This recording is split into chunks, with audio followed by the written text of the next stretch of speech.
Well, it's a great pleasure to welcome Megan Page onto this program. She is a country music artist from Alberta, Canada. How are you today, Megan? Glad I'm to. doing great. How are you? Yeah, I'm doing all right. Yeah, I'm glad to have you on. Yeah, So, thanks so much for yeah, having me. yeah, I should like to begin by asking you about the weather at Alberta, where you're from. I'm guessing it must be very cold.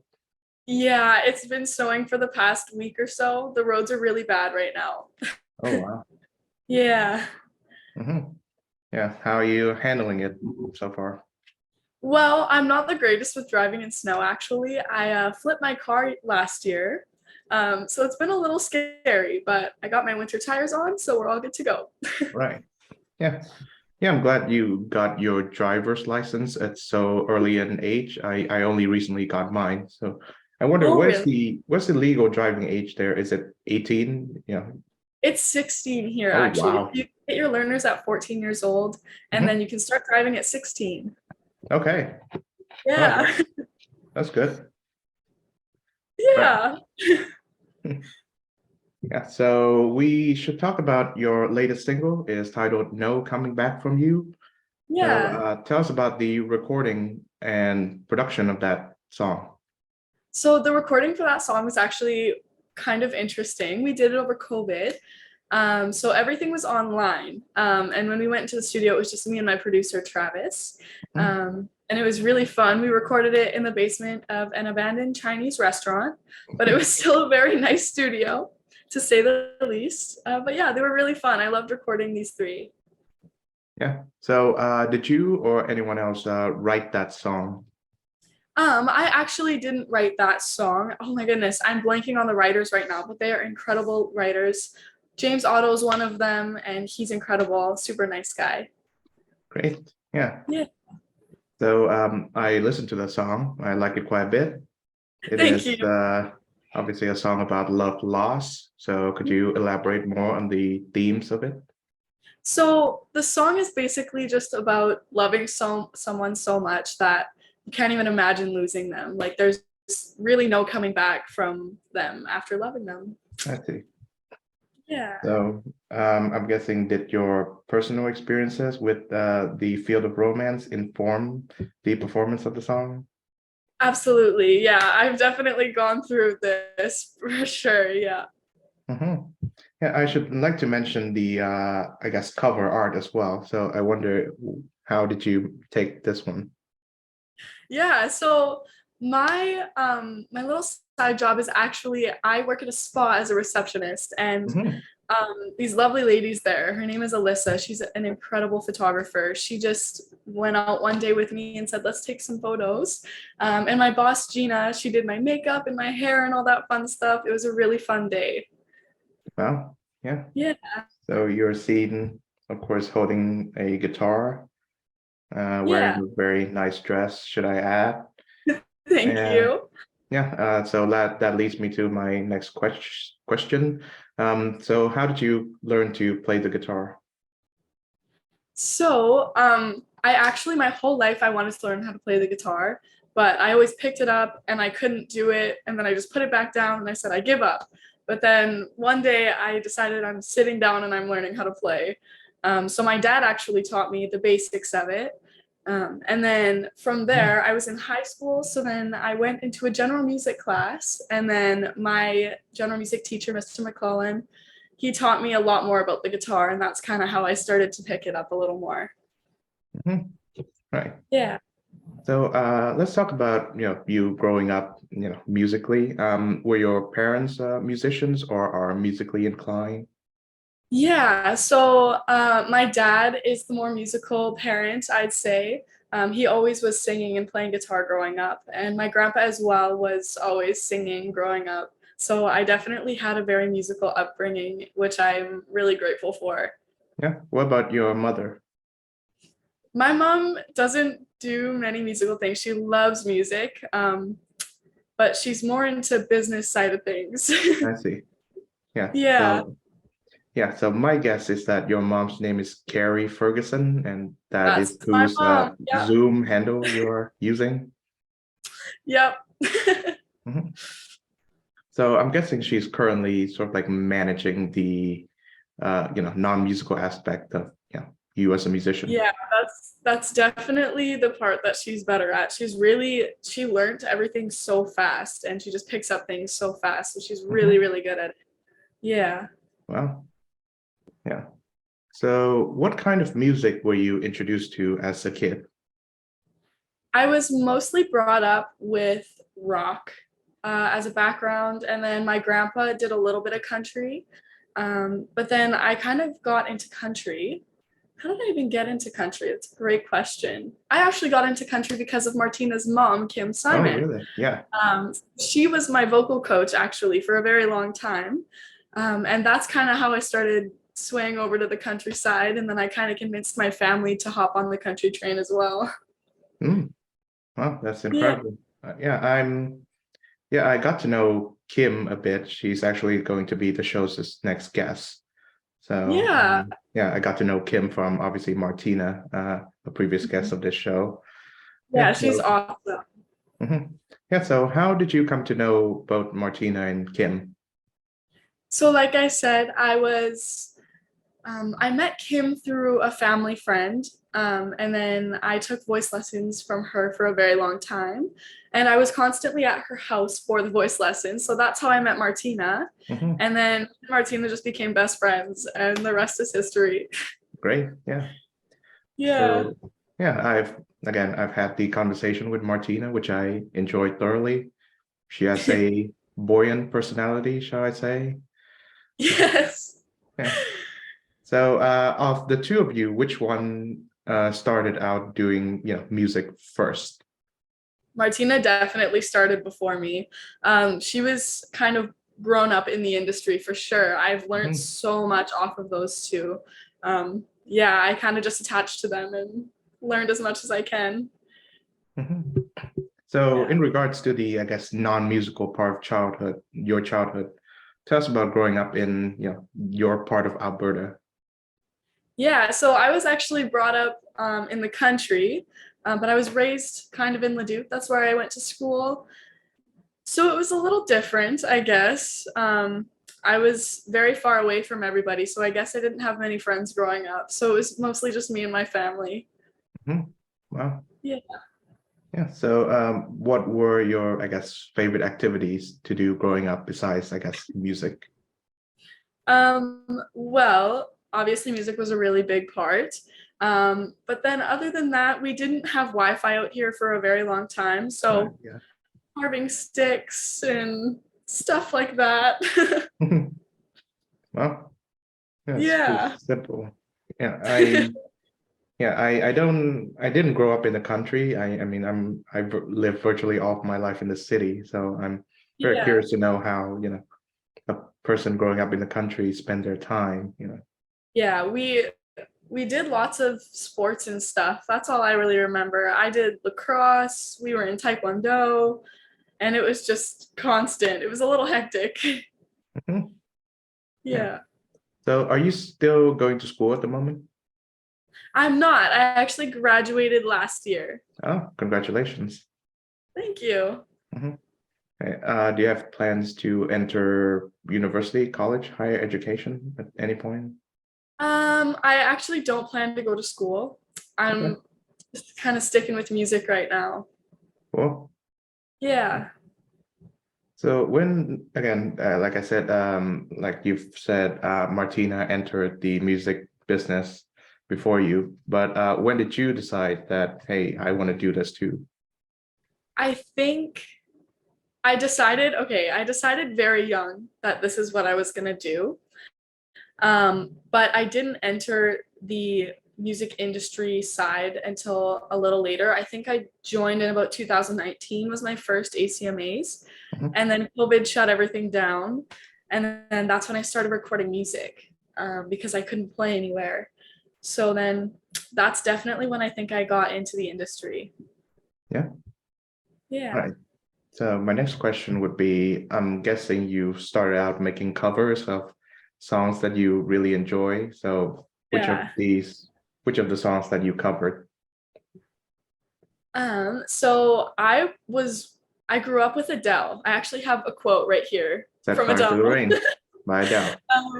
So she was definitely my favorite, and that was definitely one of my favorite songs. Yeah, I love Adele, and I really hope I get to meet her one day. That would be awesome. Hmm. Yeah. Adele is obviously not particularly country, right? Yeah, definitely not. So yeah, it's a little mix of both. Hmm. Yeah. Yeah. So, what do you find, appealing about Adele? I love the passion she has when she sings. Like when she sings, you can really feel it in the heart, you know? And that's Mhm. what I love about her. Yeah, she's an incredible vocalist. Yeah. Tell me about the other songs that you've covered before, I guess you started singing original tunes. Yeah. Like I said, I had a lot of background in rock. So my Mhm. all-time favorite would probably be also Zombie by the Mm, Cranberries. right, yeah, That was the first song I ever learned how to play on the guitar, actually. So that's probably my favorite. right. The song that goes in your head, Yeah, in that's the your one. head, zombie. Yeah, the Cranberries, yeah, Yeah, Dolores O'Riordan. Yeah, she was an incredible musical absolutely. personality. Yeah. Yeah, I wonder if you are a fan of the Netflix series Dairy Girls, which is based in Northern Ireland, and the music of the Cranberries was heavily featured, you know, given the context of the show. I've actually never heard of that show. I'll have to watch it. Yeah, it's again, this is I guess my opportunity to introduce it to you and recommend it to you. Yeah. It's a British sitcom, so there are not that many episodes. So it follows these five teenagers, four girls and one guy, as they navigate through Northern Ireland Catholic high school system during the Troubles, which is that particular period of religious sectarian conflict in Yeah. Northern Ireland. That's It's a that actually yeah sounds really good. yeah it's a very funny show. So it's on Netflix. So if you Okay, want to check it gotcha. out. I'll have to watch it. Mhm. Right. So my other question is, yeah, what other instruments do you play?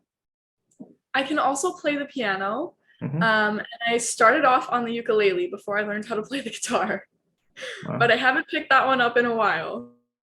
Right, I see. Yeah. Yeah. So was it more difficult to study the guitar than the piano, or vice versa?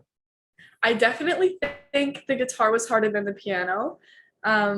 I started actually before anything is was piano, and that one was pretty easy for me to pick up. Actually, I kind of listened just by ear, and that was the easiest for me. Guitar was definitely the hardest though. Mhm. Yeah, Yeah, I did for a time learn to play piano. I'm picking up on it gradually right now, but I think maybe because I didn't have much of an interest or the time back then that I gave up on it, but I'm glad I'm back on that track. Um, yeah, that's awesome. yeah, so tell me about the vocal lessons that you had with Kim Simon. How were they? So they were awesome. I was with her. Oh my goodness, I would say I was probably with her for about 4 or 5 years, maybe more. I actually don't remember. But yeah, they were awesome. I loved Kim. She's taught me a lot for sure. Great. Yeah. Yeah. Yeah. So how was Kim as a teacher? Yeah. Kim's a great teacher. I've actually learned like pretty much everything I know from Kim Simon, like how to release my music and how to get on radio. Oh my goodness, she's taught me so much. It's insane. Hmm. Yeah, like So, things I didn't even know were a part of the music industry. mhm. Yeah. Yeah.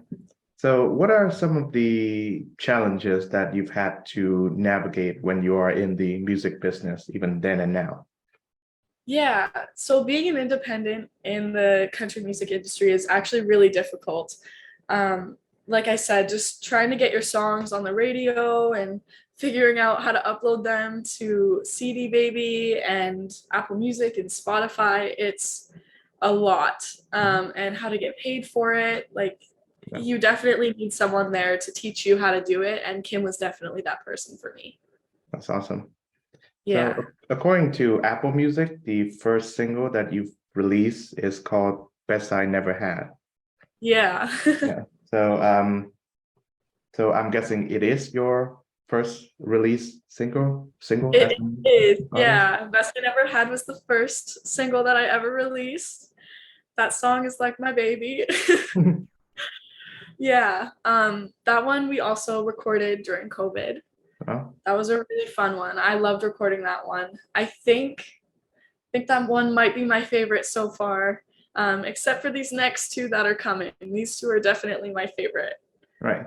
So I'm guessing these two are on the works. They have not been released yet.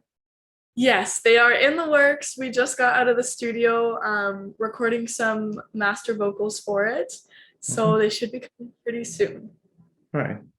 Without Yeah. giving away too much about them, can you tell us what these songs are? Yeah. So the first one is called Meant to Be, and it's a love song. That one I wrote. Kim Simon actually helped me out on that one as well. Mhm. And then the second one is called Yesterday's Rain, and it's about finally getting over a heartbreak. Uh, There you yeah. go. That's all I can So, spell. so the universal themes for not just country music, but pop music in general, I'd say. Is love songs and heartbreak songs, I'm gonna say. Yeah. And if you're a guy, songs about trucks and beer and all those things. Yeah. So, they may be not, too much relatable to you at the moment, I'm guessing. Yeah. The trucks and beer, maybe Yeah. not. The love and heartbreak, definitely. Mhm.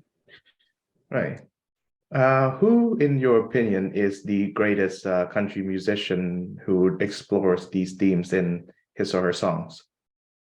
That is a very tough question. Oh my goodness. It's crazy because you go to the ACMAs and the CCMAs and you see so many amazing and talented people, and it's just so crazy. One that really like stands out to me is Mariah Stokes. I Mhm. remember me and my mom saw her once at the ACMAs at the awards show, and she started singing, and we just stopped in our tracks and we were like, "Oh my goodness, who is this girl? We need to go and watch her right now." She is incredible. Um, Kelly Prescott is another incredible one. Brett Kissel, he is the sweetest guy ever. Like the most genuine guy I think I've ever talked to in the industry. But yeah, there is so many I could honestly name that are just so talented. Mhm. So Yeah. I'm guessing you're quite familiar with the discography of your, personal friends, Kim Simon and Martina Dawn. So would you say that they, approach the themes of love and heartbreak well? Absolutely. Yeah, no, they are amazing. I love all of Martina and Kim's songs. Like, yeah. And I love that. I love being the first person to listen to them before they're even released. It's kind of like a Ah, fun little secret. mhm. Yeah, I Yeah. wonder if during, if they when they presented those songs to you, Martina in particular, did she just sit there and wait for you to listen to it all the way and then, and then be like, huh, what do you think? Yeah. Or So the first listen is usually in a car. ah, I don't know why, but that's always what happens. So I remember the first time I actually listened to Pretending, her latest single that's out. yeah, And great song, by the way. it's so good. I love that song. I made her send it to me before it was released because I loved it so much and I had to listen to it. Hmm. But yeah, and I just remember like it was so awesome. I love just hearing the progress in the songs and hearing the start of it and then the end and how far it's come. It's crazy.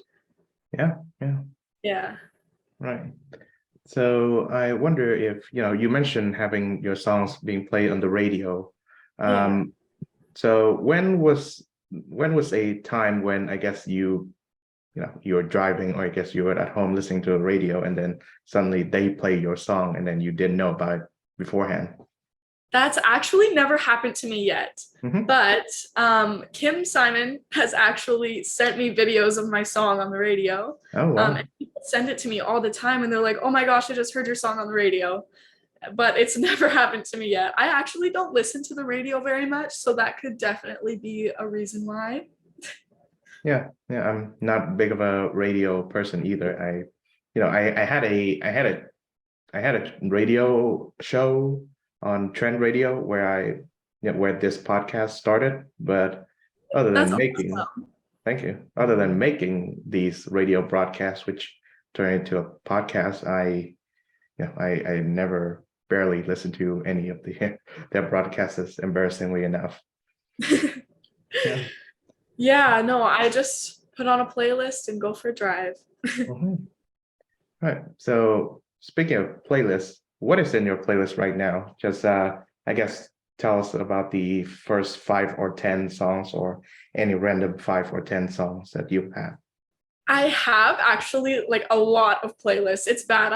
I have a playlist for every genre because I love all music. So I Mhm. have a country playlist, I have like a rock playlist, I have pop, anything. But let's take a look here and see what radio yesterday. And these two songs, I heard them both at the CCMAs, but it just reminded me. So the first one is Waste and Whiskey by James Barker Band, and then Whiskey Does by Tim Hicks. Um, yeah, and then Convertible, Kelly Prescott. I'm obsessed with that one lately. And The Kind of Love We Make by Luke Combs. Mhm. Yeah. Yeah. So speaking, of course, still on the topic of country music, Loretta Lynn, the all-powerful coal miner's daughter, passed away recently. Yeah. I'm guessing she was a big part of your country music diet. So tell us about Loretta Lynn's influence on you as a musician. Yeah, it's terrible. Whenever we lose someone in the country music industry, it really just hits us all hard because we're all just one big family. And when you go to these things, you can really see it. We're all just a big family, and it kind of hits all of us right in the heart. Yeah. Well, Yeah. RIP to Loretta Lynn. Yeah. And of course, I'd like to hear from you, your opinion on, possibly the greatest living country music figure of all time, Dolly. Yeah. She has, both in her music and in her personal life, achieved something that no other famous figure can do, which is a near universal belovedness. Everybody loves her. So yeah, tell us about Dolly. I always remember growing up with Dolly on Hannah Montana, actually. I Oh, was wow. obsessed with Hannah Montana. So that's how I like grew up with Dolly Parton. But she has even there always been an influence to me, and she's definitely an influence on everybody in the country music industry. You can really see it. It's all a trickle down. So yeah. Yeah, I love her songs that she did with it Kenny Rogers. Yeah, those Yeah. are incredible. Um, yes, I must confess that I Hannah Montana and other Disney shows that were playing when I was, say, circa 6 to 10 was the reason why I learned my English. So yeah, Really? so the reason I That's am awesome. yeah, so the reason I'm talking to you right now, with your first language and my second, is because of these Disney Channel programs that I got, in Hanoi, That's Vietnam, so where I'm cool. originally from. Yeah. That's so cool because I've always wanted to learn a second language, but it's so hard. Mhm. I know a little bit of some things, but I definitely am not fluent in anything. So that's really cool that that's how you learn. Yeah. May I suggest Yeah. starting with, obviously, Canada's second language, which is French, Francais. Mhm. Yeah. I've tried French, I've tried Spanish. It's hard. It Props is. to anybody who can speak a different language. It's hard. Mhm. Yeah. Yeah. Yeah, I understand. It was a bit of a hurdle, when I learned English for the first like 2, 3 years of my life, but I later on get a hang of it. And obviously Miley Cyrus or Hannah Montana certainly helps. Um, I remember this one particular episode of the Hannah Montana show where Miley or Hannah auditioned for a film that is going to be directed by Rob Reiner. You know him, Mhm. the great director. You know, of many great films. This is Spinal Tap and Stand by Me and all that. Yeah. And then I think she thought that her family was, was pranking her or was messing with her. So she make a fool of herself in that particular interview with Rob Reiner himself, the director. Yeah, yeah. I think Yeah, yeah. if you look up on the internet, I think you could find the episode. But yeah, I remember that also. Yeah, Hmm. there are very specific ones that I do remember. Hmm. Yeah. Yeah. So of course, Miley Cyrus come from a musical family. Her father, Billy Ray Cyrus, was famous for his mullet and the "Don't Break My Heart, My Achy Breaky Heart" song. So Yep. yeah, do you listen to Billy Ray often? I listen to Billy Ray every once in a while. He's up there, but probably not my top. Yeah. But like I said, I did grow up with them, and he did teach me a lot of lessons growing up, oddly Mhm. enough. Yeah. Yeah, Yeah. Which are they? like just honesty. That was a big one. That was always a big one in Hannah Montana. Hmm. It's like I just remember little episodes where they would just teach you little lessons, and then like looking back on it, I'm like, wow, I didn't realize that. But yeah, Hmm. Yeah, and of course, Miley Cyrus after Hannah Montana would experiment with many other musical directions. yeah, I'm not sure what her current musical flavor is, but I wonder if you followed Miley Cyrus's career for, more closely than I am. yeah. I followed Miley Cyrus's career, um, up until about like the Wrecking Ball Yeah, phase. You know what I mean? yeah. And then that's when I kind of stopped. But I Hmm. still hear about her and stuff like that. And I do listen to a lot of her old music. But yeah, I do like that she's exploring different genres and stuff though. I like that she just does what she wants to do. Yeah, basically. And I remember that to connect us back to Dolly Parton, she kind of defended Miley Cyrus during her Wrecking Ball phase. You know, Yeah, you know, yeah, of course, Dolly herself, utilized a bit of sex appeal in order to popularize herself, although she didn't rely on it that much. So I guess yeah, that's where her source of her defense comes from. for sure. The thing is though, is that Miley Cyrus didn't really need it. She's an incredible artist and she has a killer voice. Hmm. So yeah. Right. But neither did Dolly, I guess, because she also has an incredible voice. Yeah. Yeah. So I remember this is something that, again, embarrassingly enough, I watched from beginning to end. A film that she did titled "The Last Song." Oh, I love that movie. Yeah, the Nicholas Sparks adaptation. Yep. Right. I remember she did a song there that became like a hit song. Right. I couldn't I remember the name of it. Could you I think do it you was recall? called When I Look at You Uh-huh. or something like that. Yeah. But I love that song too. Hmm. Right. Yeah. Yeah, and of course her latest film appearance is in the show Black Mirror. I wonder if Yes. you watched that particular episode. I actually haven't watched Black Mirror yet. Everybody tells me to watch it, but I have not watched it yet. Have you watched it? Yeah, it was interesting. It was an interesting kind of episode. It Of was course. interesting. Yeah, Black Mirror episodes are always interesting. Right. Would you But recommend it? for a Miley Cyrus fan, sure. Okay. Okay. Yeah, Maybe I should watch it. it's a very unusual even for a Miley Cyrus movie performance. Oh, okay. Hmm. Interesting. And I should tell you about this is Yeah, Miley also appeared in a six-part miniseries on Amazon Prime, which if you have it, you can search for it. It's titled Crisis in Six Scenes, and it's directed and written by my absolute favorite filmmaker, Woody Allen. Oh, okay. Have Yeah, you watched it? Is it good? I watch it, but of course, I think Allen has made better films, but it would be an interesting, show to watch if you're a Miley Cyrus fan. Again, she Yeah. plays a pretty unusual character in that one. Okay, gotcha. Okay, lots of shows that I need to watch after this. Yeah, so this has become a TV-istically speaking program now. I love Yeah, it. sorry about that. So tell me about your first public performance where the audience is not part of your family.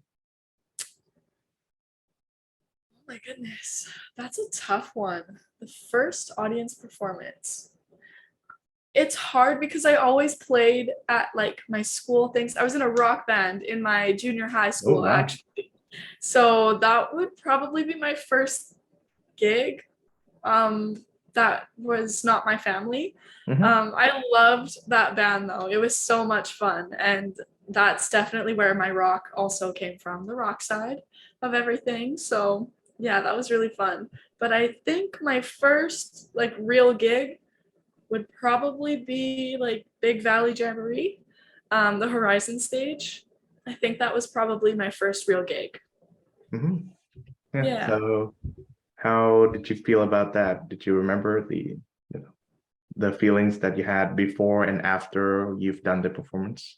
Yeah. So actually, whenever I play, but this time specifically, I was very nervous. I get very bad stage fright sometimes. Hmm. But then once you get up on the stage and you start playing and singing and the crowd is involved, it makes it all worth it. And it's like the happy place, you know? Yeah, I understand. Yeah. And of course, do you still feel nervous when you are performing now, or is it less of a thing to worry about? I always get nervous. I think it's just the thing that comes with performing. You learn how to manage it a little bit, but then sometimes it's just can't help it. Hmm. Yeah.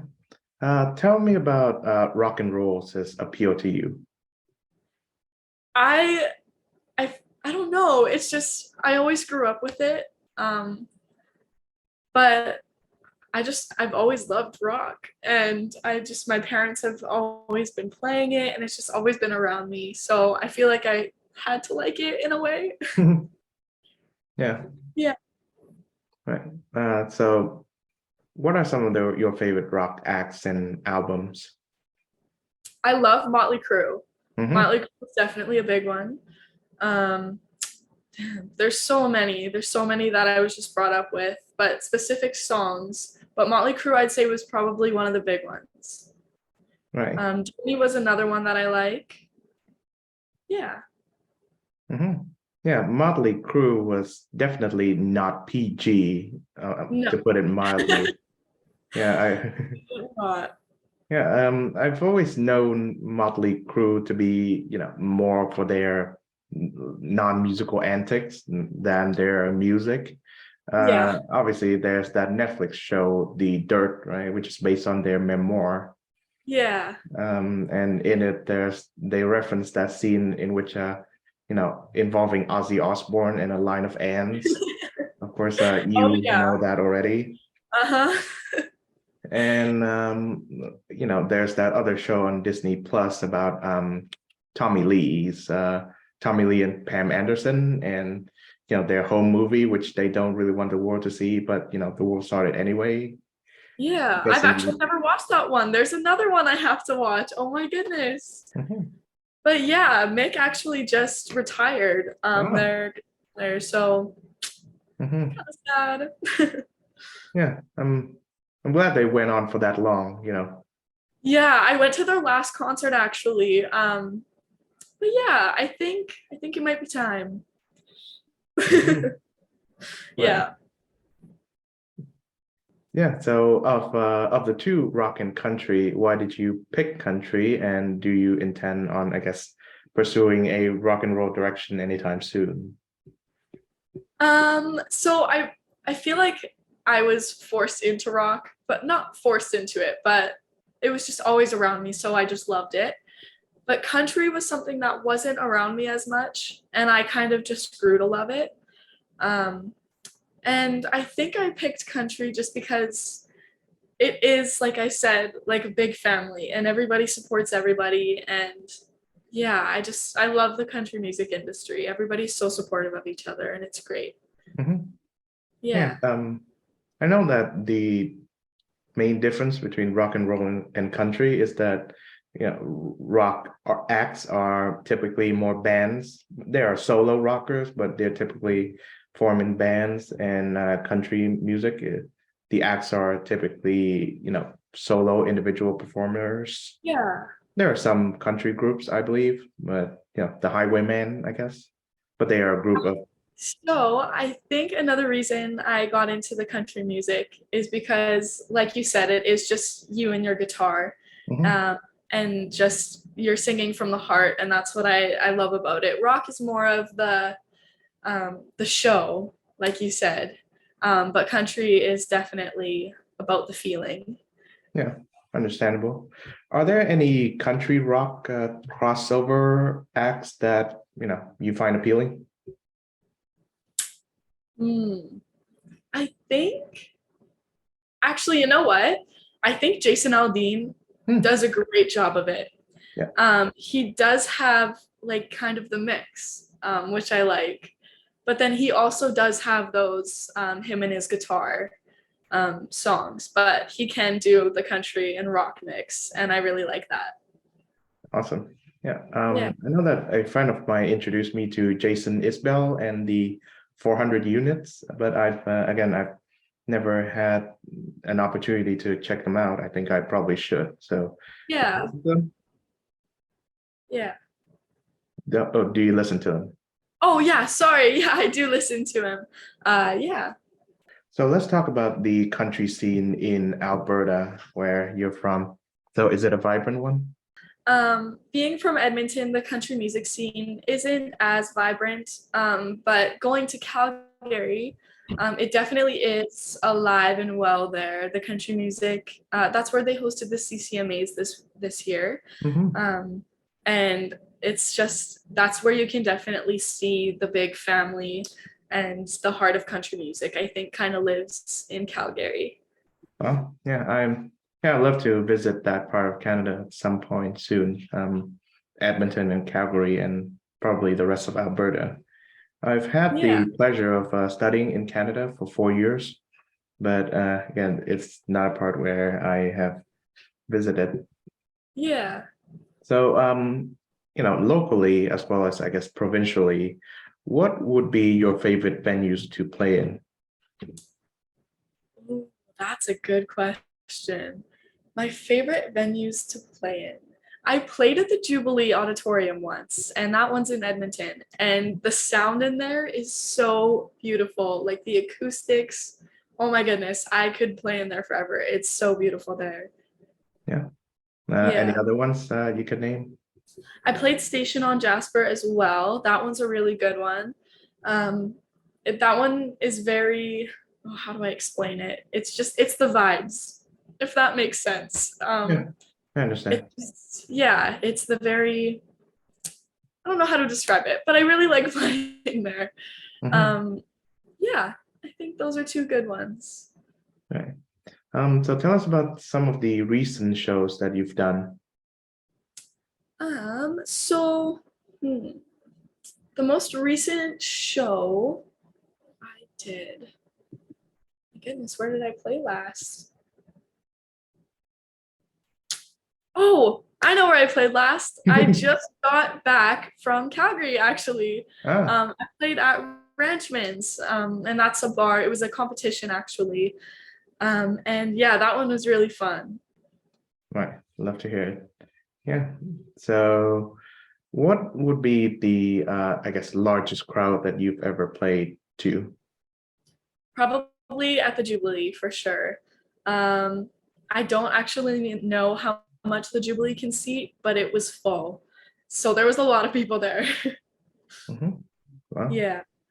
And I'm guessing, the reception was warm, like positive. Yeah. Yeah. It was really good. Of course, you've mentioned that you've listened to a lot of non-country music artists. So tell us about the inspirations that some of them, who are outside of the field of country, influence you as a country music artist. Yeah. So as I was saying before, I think Adele really had the biggest influence on me as a singer. She really just pushed me to sing from the heart and like really show my emotion in my singing.